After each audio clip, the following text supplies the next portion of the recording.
Radio Laser fait la part belle à la scène locale. Les artistes à ne pas rater.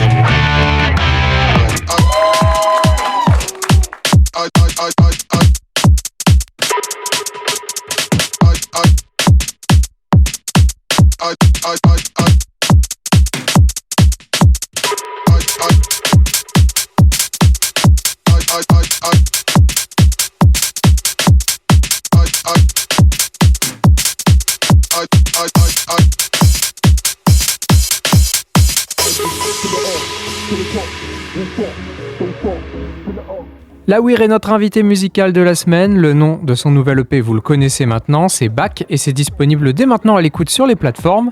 La Weir est venue accompagnée de Cassiop, avec qui il a créé le label Quidam Records, et ça aussi on en a parlé hier et vous le retrouvez en podcast sur radiolaser.fr. Bon alors, La Weir, on va une nouvelle fois évoquer Back. Comment tu le présenterais à celles et ceux qui l'ont pas encore écouté ? C'est un EP 3 titres. Qui s'appelle Back.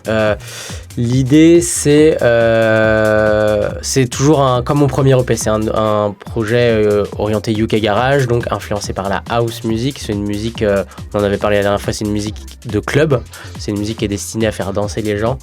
C'est une musique assez rythmée. Je pense que j'ai réussi à trouver un peu plus mon identité avec ce deuxième EP, là où je me cherchais peut-être encore lors du premier projet. Là, j'arrive c'est un peu plus clair dans mon esprit, c'est plus défini, je suis plus efficace quand je fais des choses.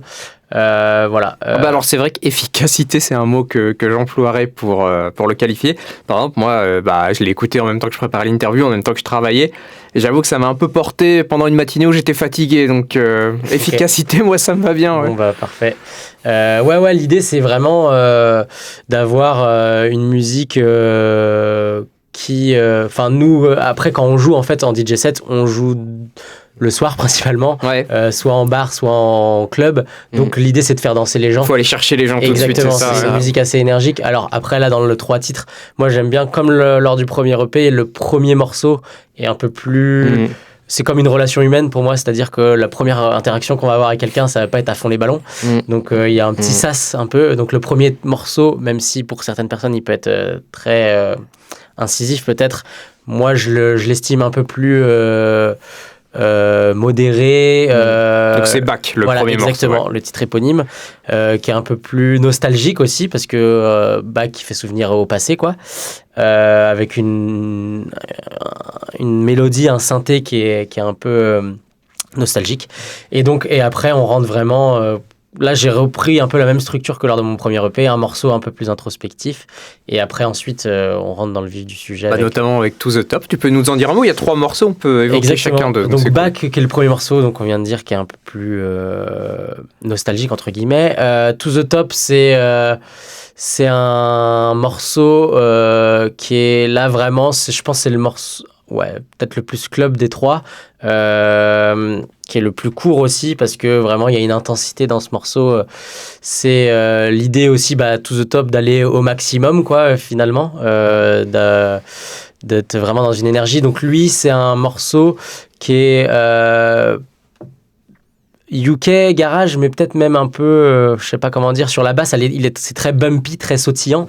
Alors que dans le UK, sur le 3e morceau par exemple, c'est une basse un peu plus ronde, un peu plus lourde. Et là, sur To The Top, c'est une basse très sautillante, donc qui renforce ce côté club dansant. Et donc, le dernier morceau s'appelle Raga District, le 3e. Et donc là, c'est typiquement ce qu'on disait au début. C'est un sample de voix dub reggae que j'ai réutilisé, qui est utilisé dans vraiment plein de morceaux, qui est assez iconique. Il vient d'où ce sample ? C'est un sample qui vient... Alors, j'ai cherché quand j'ai fait le morceau. Qui vient d'un morceau... J'ai plus le nom en tête, mais c'est un morceau de reggae à la base. Ok, en fait. Un classique, quoi. Voilà, c'est ça. Et il a été réutilisé dans plein de morceaux, dub ensuite et UK Garage. Et que j'ai réutilisé. Voilà, je suis parti de ça pour faire mon morceau. Et donc, pareil, avec une rythmique assez sautillante, assez rythmée.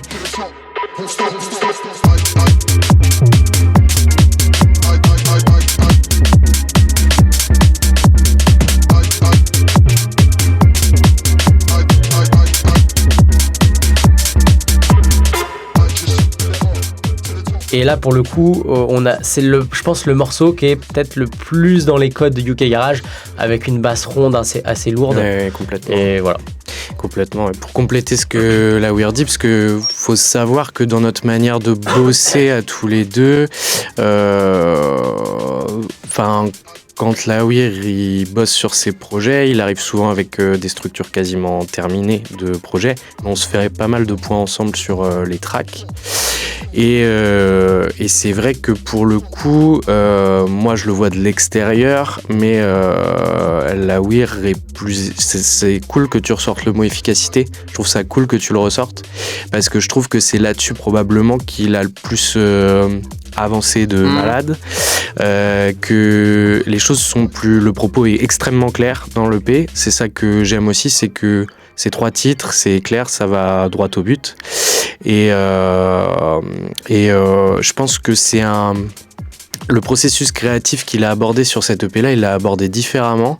Et en s'en rendant compte ou pas, je sais même pas vraiment dire, après, à vrai dire, mais je pense que c'est à force d'eux aussi. Ouais. Et il y a des choses qui l'accumulent en termes de connaissances et de progression qui sont grave cool. Et l'EP, il reflète énormément ça. Et je trouve que c'est une très très bonne carte de visite de son univers et de ce qu'il propose, parce que faut savoir qu'en DJ set, la Weir c'est aussi ça. Et du coup, aujourd'hui, on est dans un EP qui est totalement cohérent avec son univers, qui le vend plutôt bien et que moi j'adore personnellement. Donc j'accroche bien à ces projets. Ouais, ça a l'air de te faire plaisir. Mais clairement. Plaisant, on pourrait rester comme ça des heures. On pourrait, non mais c'est vrai qu'on pourrait dire via Quidam qu'on sort les projets de l'un et de l'autre juste parce qu'on est potes, mais c'est aussi parce qu'on est avant tout, je pense, amateurs. Ce que l'autre fait, quoi. Exactement, artistiquement parlant, ça nous parle ce que fait l'autre respectivement. C'est important de le dire aussi, quoi. On n'est pas, c'est pas uniquement du copinage, bien loin de là. Et c'est ça qui est cool. Et Raga District, la dernière, petite parenthèse, mais ceux qui sont de ma génération, de ta génération, et années 90-2000, si vous avez joué sur PlayStation 2 à FIFA Street, vous reconnaîtrez le sample, il traîne dans le jeu. Et moi, ça m'a fait des... C'est pour ça que je kiffe, c'est mon morceau préféré de l'EP, mais parce que ça m'a fait remonter des petites vagues de nostalgie. Il nous reste un titre de Bach à découvrir ensemble en entier, ça s'appelle Raga District. Demain, on va aller encore un petit peu plus loin dans l'univers des deux musiciens, notamment en s'intéressant à la musique de Cassiope. Il était temps, à demain.